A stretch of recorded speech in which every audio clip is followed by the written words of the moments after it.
नमस्कार, city big news देख रहे हैं आप और मैं हूं आपके साथ साक्षी सोनी।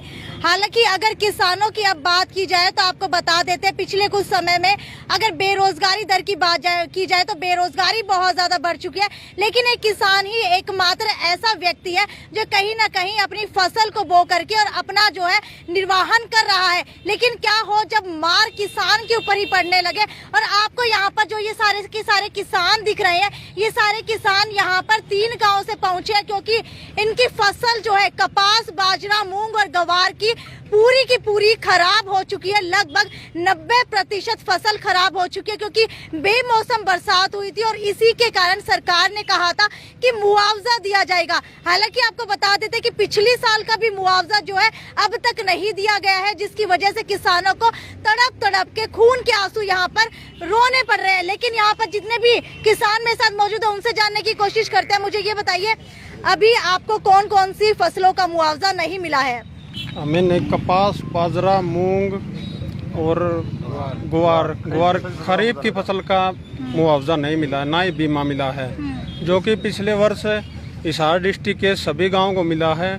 उमरा, सुल्तानपुर और मुजादपुर, इन तीनों गांवों को नहीं मिला बिल्कुल भी। ठीक है, उमरा, सुल्तानपुर, मुजादपुर, सिर्फ यही 3 गांव ऐसे क्यों है जिनको मुआवजा नहीं मिला है? क्या पीछे से मुआवजा नहीं आया या फिर आपके बीमा क्लेम करने वाली कंपनी जो है वो खा गई मुआवजा? मैम, हमारे पिछले साल की रिपोर्ट एग्रीकल्चर डिपार्टमेंट ने क्रॉप कटिंग के समय एक बार तो हमारे गाँव एडीओ गया, तीनों गांव में, लेकिन अगली दोनों रिपोर्ट एडीओ ने घर बैठे बनाई। डीसी रेट का एडीओ था, एडीओ प्रशासन ने सस्पेंड कर दिया।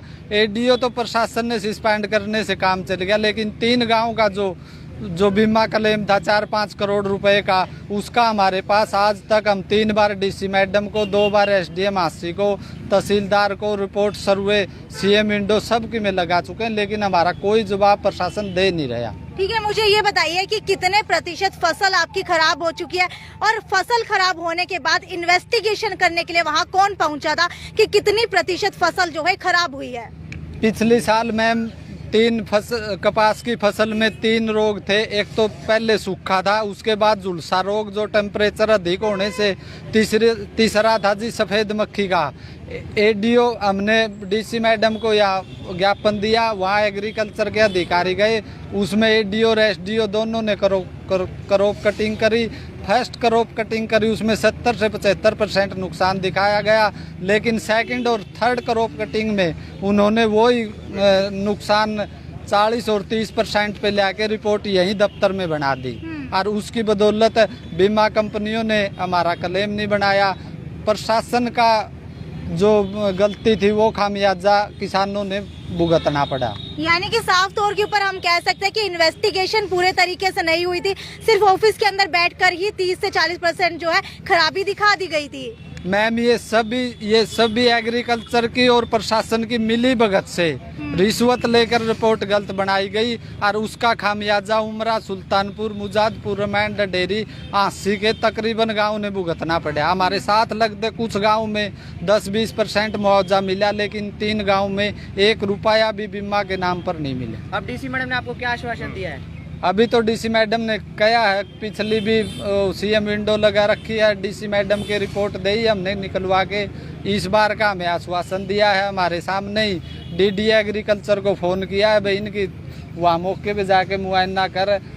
लेकिन प्रशासन एक गलत काम कर रहा है जी। प्रशासन पानी, गैर मौसमी बारिश का कहीं पानी भर रहा है उसको खराबा मानता है, लेकिन बाड़ी की जो नरमा की फसल है, ग्वार और मूंग की फसल दिखण में तो ठीक है जी, लेकिन अंदर से खत्म होगी। जहाँ 20-22 मन 25 मन एकड़ होनी थी, वहाँ 2-3-4 मन एकड़ है, उसका नुकसान नहीं मान रही। अच्छा, ये बताइए लगभग कितने लाख का, करोड़ का, कितने का नुकसान हुआ है पूरे के पूरे गाँव को? इन तीनों गाँव को कुल मिला के देखें तो 10 करोड़ से ऊपर का बजट बनता है जी। 5-6 करोड़ का बजट पिछले साल का। और अगर मुआवजे की बात की जाए तो मुआवजा कितने प्रतिशत दिया जाता है? मुआवजा तो 40,000 प्रति एकड़ का है जी। प्रीमियम तो भरा लेते हैं, उस टाइम तो ये 40,000 बता देते हैं, लेकिन इस बार तो सरकार ने बयान दिया है, स्पेशल डिप्टी सीएम का, एग्रीकल्चर मिनिस्टर का बयान आया है जहाँ 100 मिलीमीटर से ज़्यादा बरसात है उस डिस्ट्रिक्ट को या उस गांव को मुआवजा देंगे। स्पेशल गिरदावरी के अंदर हमारे तो हिसार में 137 मिलीमीटर बरसात भी हुई है, उसके बावजूद भी हमें चक्कर काटने पड़ रहे हैं। आज लग पिछले 10 दिन के करीब बारिश से हो गए, आज लग कोई एग्रीकल्चर अधिकारी वहाँ फसल खराब देखने नहीं गया। और हमारे कुछ किसान यहाँ वो भी ले आए थे फसल खराब वाले, वो थैला आधा टिंडे तोड़ के लाए थे, बिल्कुल कीड़े हो रहे जी टिंडा में, एक भी टिंडा साबित नहीं है जी। और ये 85% सही बता रहे हैं जी, बिल्कुल सही तो 10% है जी। ये बिल्कुल किसानों के साथ धोखेबाजी होने वाली जी। बीमा भी और वैसे मुआवजा मिलना चाहिए जी, जो खट्टर साहब ने करके आए। बिल्कुल आपको बता देते कि अगर अर्थव्यवस्था की बात की जाए तो कोरोना काल के अंदर सिर्फ एक एग्रीकल्चर ही सेक्टर ऐसा था जहां पर अर्थव्यवस्था जो है एग्रीकल्चर की पॉजिटिव थी। सभी की सभी अर्थव्यवस्था की अगर बात की जाए सभी सेक्टर्स के अंदर अर्थव्यवस्था नेगेटिव दर्ज की गई थी। आप मुझे ये बताइए, बुजुर्ग हैं, हालांकि अभी अभी जो है मनदीप मलिक शायद आप लोगों के साथ आए थे, कहीं ना कहीं ताल्लुकात रखते हैं सत्ताधारी पार्टी से, लेकिन उसके बाद भी आपके ही गाँव को मुआवजा नहीं मिल रहा है। गलती किसकी मानते हैं? क्या सरकार की गलती है या फिर कहीं ना कहीं जो इन्वेस्टिगेशन ऑफिसर है, प्रशासन है, उसकी गलती है? मैडम, पहले मैं इलेक्ट्रिक मीडिया का धन्यवाद करता हूँ, आप हमारे बीच में आए। कल 28 तारीख को हमने ज्ञापन हाथ से भी दिया था एसडीएम साहब को। उसके बाद जो मैडम है डीसी ये नहीं थी, एसडीएम साहब से गई हुई थी। तो आज हमने जो दिया है, पहले हम एडीसी के पास गए, कुछ 2-4 काम थे हमारे छोटे मोटे, वो बाई हैंड उसने धमकाया कुछ एम्प्लॉइज अधिकारियों को। जो हमने पहले एप्लीकेशन दी थी वो भी रोक रखी थी 1 महीना पहले। जो मिस्टर पाटिल हैं एडिशन एडीसी, हम फिर वो बाई हैंड ले करके अब फिर वहाँ वीडियो लोग में जाएंगे, यहाँ से दोनों काम करवाए। हाँ, मुझे ये बताइए कि आप गलती किसकी मानते हैं इसके अंदर? सत्ताधारी पार्टी बीजेपी की गलती मानते हैं, प्रशासन की गलती मानते हैं, या फिर मौसम की गलती है? गलती मैं बताता हूँ जी, गलती जो ना कोई जो ना मौसम की, प्रकृति की कोई गलती नहीं होती है। हमारे हिंदुस्तान के अंदर प्रावधान बनाया हुआ है प्रकृति के लिए, उसकी मार के लिए। हमको मुआवजा दो, किस लिए है? तो एग्रीकल्चर डिपार्टमेंट की गलती है, एग्रीकल्चर डिपार्टमेंट ने किया सारा गड़बड़ हमारे साथ। जो एडीओ जो कर गया वो गलत कर गया हमारा। डीसी रेट का एडीओ था एग्रीकल्चर डिपार्टमेंट ऑफिसर, वो जो ना इंश्योरेंस कंपनी के साथ मिली भगत करके अंडरग्राउंड के अंदर वो फार्म भर के जो 72 घंटा टाइम होता है फसल नष्ट होने के बाद, वो मिली भगत करके।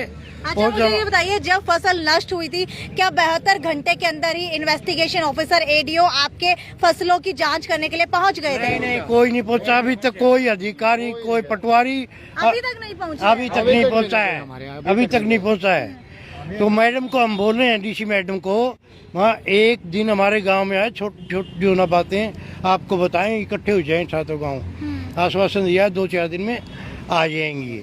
और इसको जो पूरी पिछले साल का हमारा जो मुआवजा था वो पूरे का पूरे जानबूझ करके खाया गया है।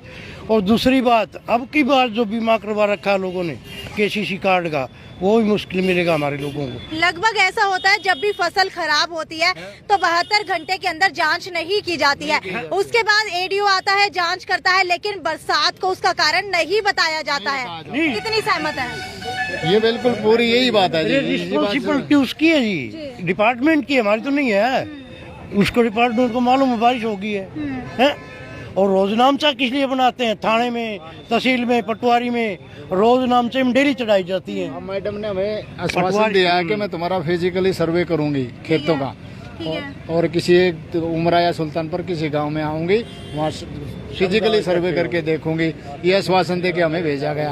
आगे देखो, पहली बार तो धोखा हो गया जी। मेन बात है जी, अब की बार हमारे साथ ये धोखा नहीं हुआ है, इसलिए हम तो चक्कर काट रहे हैं जी।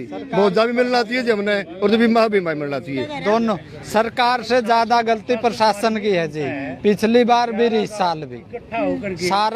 सारा जो दोष है, नहीं वो बीमा ना मिलना किसानों को, ये प्रशासन की मिली भगत बीमा कंपनी है, ना कि सरकार। सारी की सारी धोखाधड़ी सिर्फ किसानों के साथ ही क्यों होती है? किसानों के साथ तो ये प्रशासन मिलके जी, एक बार बताओ, बीमा कंपनी के साथ मिले जी, और उसके साथ किसान किसी के साथ मिले जी।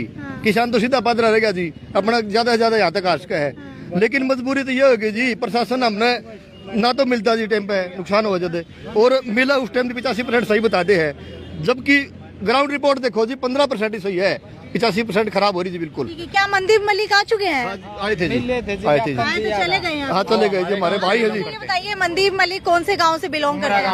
उमरा गांव से बिलोंग करते हैं, सत्ताधारी पार्टी के साथ काम करते हैं, उसके बावजूद भी उन्हीं की पार्टी की तरफ से आप लोगों को मुआवजा नहीं दिया जा रहा, तो गलती किसकी है? नहीं, प्रशासन की गलती है। वो किसी सत्ताधारी पार्टी की पक्ष से हमारे साथ नहीं गए थे, वो एक गांव के नाते हमारे भाईचारे के साथ, गांव के भाईचारे के हिसाब से हमारे साथ गए थे। किसान के नाते आए थे जी। मनदीप मलिक भी खुद किसान है जी, किसान के नाते हमारे साथ से जी, हमारे भाई हैं। ये तो प्रशासन की गलती है जी, सरकार तक तो जो रिपोर्ट प्रशासन देगा जी। कितना विश्वास है डीसी के ऊपर कि वो आकर के आपके गांव की जांच करेंगी और कहीं ना कहीं जो उचित मुआवजा है वो आप लोगों को मिल पाएगा? पूरा आश्वासन दिया जी हमें। है जी, वो देखो कितना खरा उतरती है उस पे, वो आने के बाद पता चलेगा। ठीक है, 3 गांव के लोगों को मुआवजे के लिए आश्वासन दे दिया गया है। हालांकि डीसी प्रियंका सोनी को ज्ञापन सौंप दिया गया है और प्रियंका सोनी ने खुद कहा है कि मैं किसी एक गांव में जा करके पूरी की पूरी फसल की जांच करूंगी, उसका ब्यौरा लूंगी। लेकिन हमारे देश के अंदर कृषि प्रधान हमारा राज्य है, लेकिन उसके अंदर भी हमेशा ऐसा होता आया है कि जब भी बारिश होती है, बेमौसम बारिश की वजह से फसल खराब होती है, तो 72 घंटे के अंदर एडीओ यानी कि एग्रीकल्चर ऑफिसर की ड्यूटी बनती है कि जा करके उसकी जांच की जाए। लेकिन कभी भी 72 घंटे के अंदर जा करके जांच नहीं की जाती है और उसके बाद बेमौसम बरसात का ठीकरा जो है कहीं ना कहीं फसलों के ऊपर ही फोड़ दिया जाता है कि फसल ढंग से नहीं उगाई गई थी। खैर, आपका क्या मानना है? क्या आपके गाँव की फसलें भी खराब हुई है और किस किस चीज की फसल खराब हुई है, ये मुझे नीचे कमेंट सेक्शन के अंदर लिख करके बताइए और ज्यादा से ज्यादा शेयर कीजिए ताकि इन तीनों गांव के लोगों को कहीं ना कहीं जो है इनका हक मिल सके, इनका मुआवजा मिल सके। ये थी साक्षी सोनी की report, city big news bureau है।